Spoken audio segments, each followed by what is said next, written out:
Cell Health, reboot your body, omega-3 oil extracted from algae, strong heart, sharp mind, healthier you.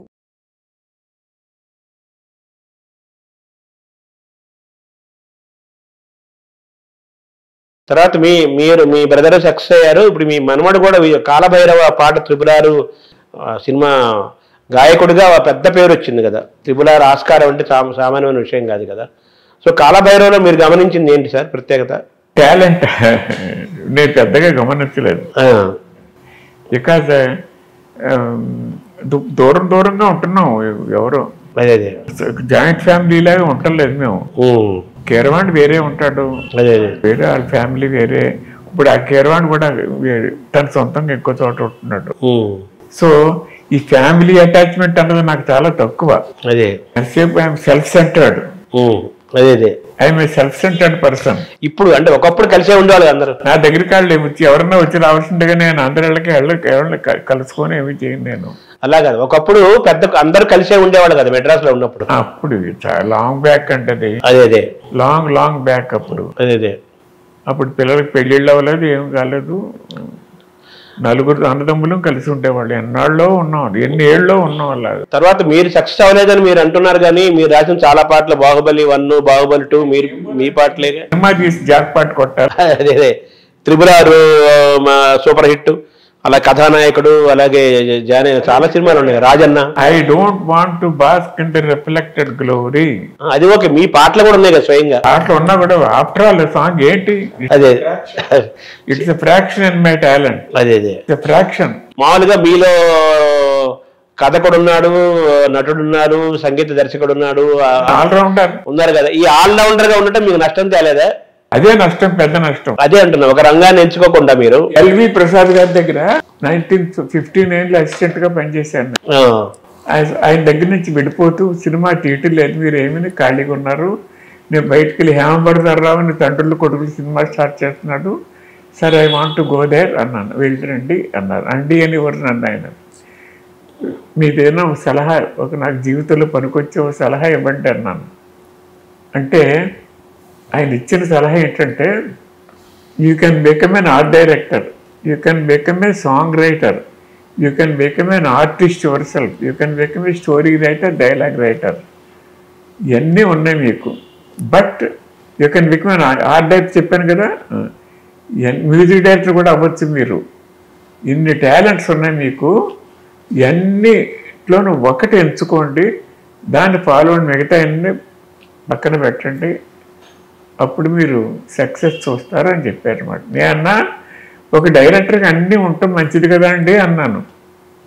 ఓ నవ్వారు ఆయన. అంతకంటే ఇంక చెప్పలేదు. ఇప్పుడు విజయేంద్ర ప్రసాద్ గారు కథకుడుగా ఆయన ఉన్నారు. అలా విజయేంద్ర ప్రసాద్ గారు మీ బ్రదరు, అలాగే మీ కీరవాణి గారు మ్యూజిక్ వరకు అన్లిమిట్ చేసుకున్నారు, రాజమౌళి గారు దర్శకుడుగా ఉన్నారు, శ్రీలేఖ సంగీత దర్శకుడు అన్నారు. మీరు మాత్రం ఆ మల్టీగా నాలెడ్జ్ ఉన్ని మీరు ఏ దర్శకుడుగానో కథకుడుగానో లిరిసిస్ట్ గానో ఉండకుండా అన్నింటిలో ప్రయోజనం చేశారు. చిత్రం ఇది మై టాలెంట్ అండ్ నా fortune everything but distributed among them, all because of my brother Bose. వాడు చేసిన పని. If you believe in spirituality, he used to tell us, he used to tell me. ఏమని చెప్పేవాడు? అన్నయ్య, రాత్రి ప్రతిరోజు రాత్రులు నీ తపఫలాన్ని నీ కింద నుంచి దొంగిలించి ఈ విజయేంద్ర ప్రసాద్కి కీరవాణికి ఇస్తున్నాను నేను, మళ్ళీ పొద్దున్నే లేచి ఏడుస్తాను, అయ్యో నా చిన్నకి ద్రోహం చేస్తున్నాను నేను అని ఇలా కంటిన్యూగా జరుగుతుంది. చేసిన పాపం చెప్తే పోద్దని చెప్పి నీతో చెప్తున్నాను, నా చేతులు పట్టుకు ఏడ్చాడు. నాకు తెలియదు నిజట్లో నేను చేస్తున్నాను నేను ఇవన్నీ అని అలా ఏడ్చేవాడు. మరి ఇప్పుడు ఏం తెలుసుకున్నారు? ఇప్పుడు కూడా సినిమా తీస్తానంటున్నారు కదా, ఇప్పుడు మీరు దర్శకుడిగా ఏ పాత్ర పోషిస్తారు? దర్శకుడిగా ఉంటారా? ఎలాగా? దర్శకుడే అంటే స్టోరీ రైటర్ నేనే, ఓకే, సాంగ్స్ నేనే రాసుకుంటా. బట్ అందులో అంతవరకు మ్యూజిక్ కీరవాణి చేస్తాడు. మ్యూజిక్ సంగమం సినిమా అన్నారు కదా, సంగమం ట్రెండ్ ఉంటుంది. Today's trend, today's triangular love story. ఈ సంవత్సరం మొదలవుతుంది. ఈ సంవత్సరం తర్వాత మీరు అంతకుముందు కొత్త ముఖాలు గతంలో తిరుమల నాయక్ ఒక సినిమా అన్నారు. తిరుమల నాయక్ ఇంతవరకు తిరుమల నాయక్ మీదే ఉండేది మనసు. ఒక సోషియో మైథలాజికల్ ఫ్యాంటసీ వద్దు, టుడే అందరికి ఆడియన్స్ కి కనెక్ట్ అయ్యేలాగా తీయాలి. దానికి ప్రేక్షకులు కొంతమంది ఉంటారు. It's not a universal appeal ఉండదు. ఇది ప్యాన్ ఇండియా సబ్జెక్ట్ అవుతుంది. అది pan south India only. So pan India subject చేద్దామని చెప్పి అది పక్కన పెట్టి దేవుడికో నమస్కారం పెట్టి ఈ సబ్జెక్ట్ తీసుకున్నాం.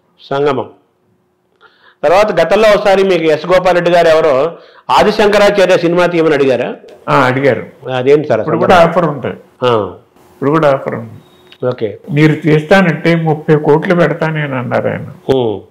ఇప్పుడు కూడా అది మీరే చెయ్యాలి. నా జీవనోధ్యేయం. నేను కూడా ఆదిశంకరాచార్య సినిమా తీయాలంటూ సినిమా ఫీల్డ్కి వచ్చాం. తుంగభద్రలో ఉన్నప్పుడే కథ రాసుకున్నాను నేను. మీకు చెప్తే తప్పులేదేమో. మా తమ్ముడికి ఎన్నో దివ్య దృష్టిలో ఉండే గత జన్మలన్నీ ఎవరెవరేమో చెప్పాడు కదా. అందులో శంకరాచార్యుల తల్లి ఆర్యాంబు నువ్వే అని చెప్పాడు నాకు. నన్ను ఆయన వెళ్ళిపోయిన ప్రథమ భిక్ష అడిగి వెళ్ళిపోయినప్పుడు నువ్వు ఎంత ఏడ్చావు కొడుకా అని. సన్యాసం తీసుకుంటాను పర్మిషన్ ఇయ్యమ్మా అని అడిగినప్పుడు ముచ్చట్లన్నీ తీరి ముదుములో తీసుకునే సన్యాసం ముక్కుపత్తులారిన వాడరా ఉప్పుడట్రా సన్యాసం ఎందుకట్రా నిన్ను కన్నది, నా జీవితం ఏం కావాలిరా అని ఆవిడ ఎంత ఏడ్చిందో ఆ ఆర్యాంబు నువ్వే అని చెప్పాడు. సో ఫస్ట్ సినిమా మీరు ఆదిశంకరాచార్య చేద్దాం అనుకున్నారా? అనుకున్నాం. పరిశ్రమలకు వెళ్ళిన కొత్తల్లో ఆ కీరవాణితోనే బాల శంకరాచార్య చేద్దాం అనుకున్నాను నేను.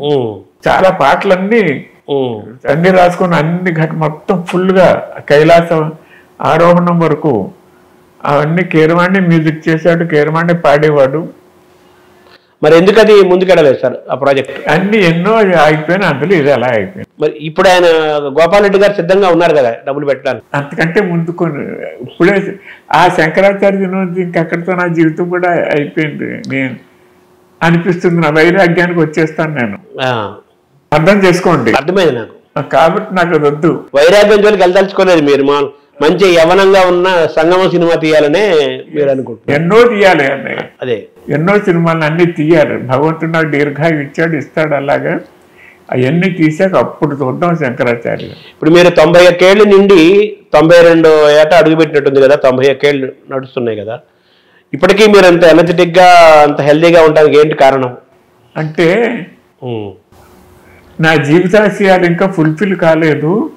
అది చెయ్యాలి అన్న ఒక తపన నన్ను ఎలా ఉంచుతుంది అని నేను నమ్ముతాను. నేను యవనంగా నా కోరికలే నన్ను ఎలా నిలబెడుతున్నాయి. తర్వాత మీరు వేసుకునే కాస్ట్యూమ్స్ కానీ మీరు తయారయ్యే విధానం కానీ అంతా కొంచెం డిఫరెంట్గా ఒక మోడల్ లాగా తయారవుతారు కదా. దీనికి ఏమైనా ప్రేరణ ఉందా ఏంటిది అసలు ఇదంతా? ఇప్పటి నుంచి నేను I'm a different person. High స్కూల్కి వెళ్ళే రోజుల్లో కూడా అందరూ ఈ చేతులు ఎక్కడికి ఉంటే ఇక్కడ మడత పెట్టేసి ఇక్కడ పెట్టేవాడిని. నేను అలా కుట్టించుకోండి కత్తిరించేసేవాడిని. ఎలాగా అలా ప్యాంట్లు ఇలా కత్తిరించేవాడిని. నేరో ప్యాంట్లు ఫస్ట్ నేను కట్టుకునేవాడిని. నవ్వేవారు. But it became a fashion after that. ఆ కాలేజీకి వెళ్ళినప్పుడు కట్ చేసేసి ఇలాగా ఆ తర్వాత కింద బ్రాడ్గా ఉంటే బాగుంటుందని చెప్పి అలా స్పెషల్గా కుట్టించుకున్నా. బెల్ బాటమ్ చూసాక వచ్చినాయి అన్నీ. నేను బిలీవ్ ఇట్ సార్, నేను అబద్ధం అంటాను. నేను క్రియేట్ చేసేవాడిని ఫ్యాషన్. నేను ట్రెండ్ క్రియేట్ చేసేవాడిని. స్టైలిష్ గా ఉండటం, ట్రెండీగా ఉండటం. ఇక్కడికి వచ్చే మెడ్రాస్ వచ్చాక చిరంజీవి కూడా నా స్టైల్ ఫాలో అయ్యాడు కొన్ని షర్ట్లు. తర్వాత మీరు పాటలు అద్భుతమైన పాటలు రాశారు. కానీ ఎక్కువ మీరు సంస్కృతం రాయడానికి ఎందుకు ఎక్కువ ఇష్టపడతారు సార్? సంస్కృతం పాటలు నీకు చెప్పాను. సంస్కృత పాఠశాల ఉంది కదా. అవును, కొవ్వూరు. అందులో ఒక తనకు భోజనం పెట్టేవాడిని అని చెప్పాను కదా. అవునవును. అతని ద్వారా నాకు ఈ ప్రేరణ కలిగింది. సంస్కృత భాష మీద అభిమానం కలిగింది. తర్వాత చిన్నప్పుడు మా అమ్మ నా కన్న తల్లి ఆవిడకి పోతన గారి భాగవతంలో కొన్ని 100 పద్యాలు కంఠస్థం. నన్ను పెంచుకున్న తల్లికి వాళ్ళు కూడా రావు. పెంచుకున్న తల్లి కన్న తల్లికి విదుషీమణి అన్ని. ఆవిడ దగ్గర ఆ పద్యాలు వింటూ సాహిత్యం మీద నాకు అభిమానం ఏర్పడిపోయింది నాకు. సో తద్వారా అందులో సంస్కృత పదాలు, అర్థం కాని పదాలు, అమ్మ దీనికి అర్థం ఏంటి అని అడగటం, ఆ విధంగా సంస్కృతం మీద శ్లోకాలు అందంగా కనపడుతూ ఉండేవి. చదువుతుంటే అందంగా ఉండేది. ఇప్పుడు కొవ్వూరులో సంస్కృత పాఠశాల ఉంది కదా, సంస్కృత విద్యాశాల ఉంది. మీరేమో మీలో ఉన్న ఈ చిత్రకారుడు ఉన్నాడు కదా, పెయింటింగ్ సిస్టమేటిక్గా నేర్చుకుందామని జేజే స్కూల్కి బాంబే వెళ్ళారు. అటువంటిది మీకు సంస్కృతం ఇష్టం అంటున్నారు కదా, అక్కడ కొవ్వూరులో ఎందుకు మీరు చేరలేదు సంస్కృత కాలేజ్? అది అటు వెళ్ళలేదు. ఇది ఓ ప్రవాహంలో కూడా అలా కొట్టుబాను. అన్నదమ్ములు నాన్న, మా అన్నయ్య నేను ఒకే క్లాస్ చదువుకుంటూ వచ్చాం ఫస్ట్ ఫామ్ దగ్గర నుంచి. Believe it. అదే నాకంటే 2 ఏళ్ళు పెద్ద మా అన్న. కానీ first form, second form, third, fourth, SSLC వరకు మీ ఇద్దరం కలిసే. SSLCలో మా అన్నయ్య పాస్ అయ్యడమే ఫెయిల్ అయ్యా, అక్కడ ఆగిపోయింది. ఆ తర్వాత నెక్స్ట్ ఇయర్ నేను ఏలూరు సిఆర్ రెడ్డి కాలేజీలో చేరాను. తను రాజమండ్రి ఆర్ట్స్ కాలేజ్ చదివాడు. అలా దూరం అయిపోయాం. సంస్కృత పాఠశాలలో చేరాలి అనిపించలేదు నాకు అప్పుడు. చాలా తక్కువ బిలో స్టాటస్గా ఉండేది. ప్లీజ్ ఇప్పుడు తెలుస్తుంది నాకు.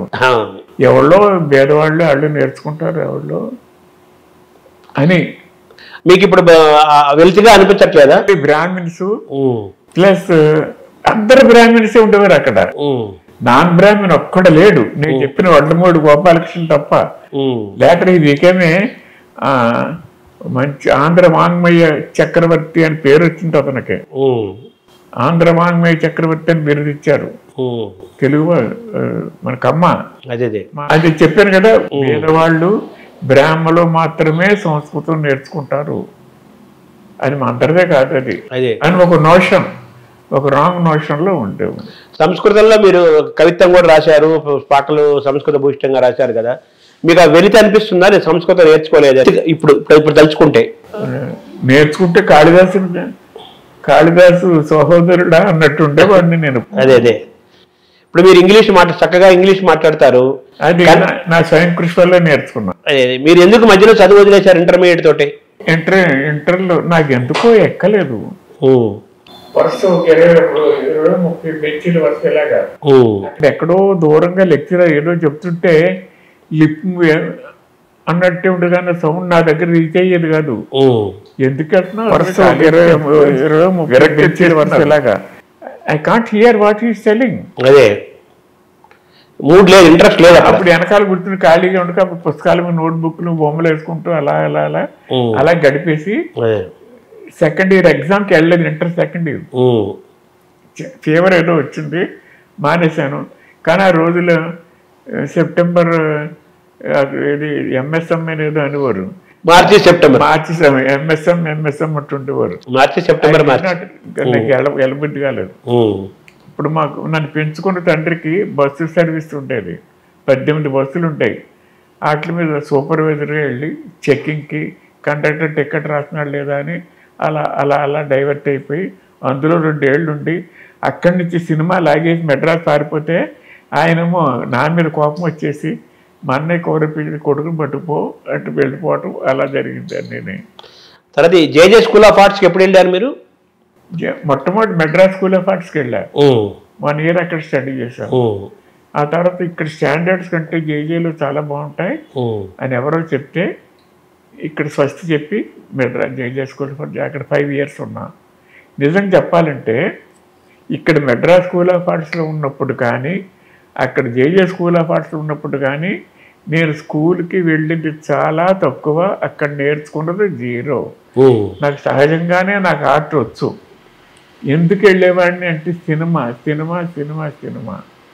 ఇక్కడ మెడ్రాస్ స్కూల్ ఆఫ్ ఆర్ట్స్ మొట్టమొదట వెళ్ళినప్పుడు ఎంట్రన్స్ ఎగ్జామ్స్ రాస్తున్నాం. నా పక్కన ఒకడు కూర్చున్నాడు. మీదే ఊరు అన్నాడు. మాది కొవ్వూరు. ఎక్కడ గోదావరి తీరంలో ఉంటుంది, వెస్ట్ గోదావరి. అతనికి ఏం తెలీదు. Is not. నీదే ఊరు అన్నాను. అంటే నిమ్మకూరు అన్నాడు. నిమ్మకూరు అనగానే నిమ్మకూరా నీకు NTR తెలుసా అన్నా. అంటే మా బావేవా అన్నాడు. ఊరిని అనుకుని మళ్ళీ చెప్పు అన్నాను. నిజమే మా బావే, నేను ఇప్పుడు వాళ్ళింట్లోనేగా ఉంటున్నా అన్నాడు. అంతే. స్వర్గానికి దాని దూరంలో ఉన్నాను నేను అనుకున్నాను. నేను కట్ చేసి 2 రోజులు ఎంట్రన్స్ ఎగ్జామ్ కానీ 3rd day I was there NTR's house మెడ్రాస్లోనే. ఆయన తీసుకెళ్ళాడు. మామూలు చిన్న D క్లాస్ హౌస్ ఆ ఇంటికి తీసుకెళ్ళాడు. ఆ D క్లాస్ హౌస్లో అతను పోయిన అతని కోసం వెయిట్ చేస్తున్నాను నేను. అతను అన్నం తిని ఏదో మార్నింగ్ టిఫిన్ తిని ఆ చెయ్యి కర్టెన్కి ఇలా తుడుచుకుంటూ డోర్ కర్టెన్కి లోపలికి వెళ్ళినాను చూసి హలో బ్రదర్ అంటే ఇలా వచ్చిన పక్కన కూర్చుని బుద్ధం మీద చేసి కూర్చుని నేనే ఆశ్చర్యపోయాను. వాట్ ఈజ్ దిస్ అనుకుంటే చిన్న ఫ్లాష్ బ్యాక్ ఉంది. అంతకు ఒక 45 days ముందు మా ఊరు వచ్చాడు. రాయలసీమ కరువు నిధి వసూలు ఫండ్ డ్రైవ్. ఆ సందర్భంలో ఆయనకి నేను 10 రూపాయలు ఇచ్చి 2 పెయింటింగ్లు ఇచ్చారు చిన్న అంత సైజు. ఆయన జోలు పట్టుకుని వస్తే 2-3 నాటకాలు వేసేవారు వాళ్ళు. దారిని పోయి దానయ్య ఇంకేదో గాడి ఉండేదో 3 ప్లేలెట్స్ 2 అవ్వగానే అందరూ వచ్చి ఆడిటోరియంలో జోలు బట్టి తీసుకునేవారు. అప్పుడు జీవలక్ష్మి గుమ్మడి గారు ఇంకెవళ్ళో అట్లూరు పుండరీకాక్షి వీళ్ళందరూ అలా తిరుగు. అబ్బా ఒక్కొక్కళ్ళు ఒక్కో వరుసలోకి వస్తున్నారు. ఎన్టీఆర్ నా వరుసలోకి రావాలి. 2 పెయింటింగ్స్ వేసి పట్టుకెళ్ళాను నేను. ఏంటి వస్తారు బాగుండు దేవుడా దేవుడా దేవుడా ఎన్టీఆర్ ఇక్కడికి రావాలి ఎన్టీఆర్లా రావాలనుకుంటూ కళ్ళు మూసుకుంటూ నా పక్కన బోసు నా బోసు మై డియర్ బోస్ ఎప్పుడు నాకు అనుయాయి. ఎప్పుడు నేను బాంబే వెళ్తే బాంబే వచ్చాడు, మెడ్రాస్ వెళ్తే మెడ్రాస్ వచ్చాడు, నాకు కూడా ఉండేవాడు. తను ఏమి నేర్చుకోకపోయినా నాకు కూడా నాకు నీడలా ఉండేవాడు. వచ్చాడు ఇలా అన్నాడు ఎన్టీఆర్ ఎక్కడ ఉన్నాడు జోలు పెట్టాడు. 10 రూపాయలు వేసి ఆ తర్వాత ఈ 2 కార్డులు ఆయనకి ఎలా చూపించి ఇలా చూశాడు. ఆయన పై జోలు వేసాను. కలెక్షన్ అంత అయిపోయాక ఆయన పైకి వెళ్ళి ఆ డబ్బు ఎంత వచ్చిందో చదివి ఇక్కడ ఒక చిత్రకారుడు లోకల్ ఒక ఆయన నాకు 2 బొమ్మలు ప్రజెంట్ చేశారు రాయలసీమ కరువు నిధికి. దీన్ని ఆక్షన్ వేలం వేస్తున్నా అని అలా పెట్టే 10 రూపాయలు అని స్టార్ట్ చేశాడు. 10, 11, 12, 13, 14, 15, 20, 30 అలా 100 రూపాయలు ఒక ఆయన కొన్నాడు. రెండోది ఇంకో 100 రూపాయలు ఇంకొక అతను. దొమ్మేరు ఒకడు చాగళ్ళు ఒకడు.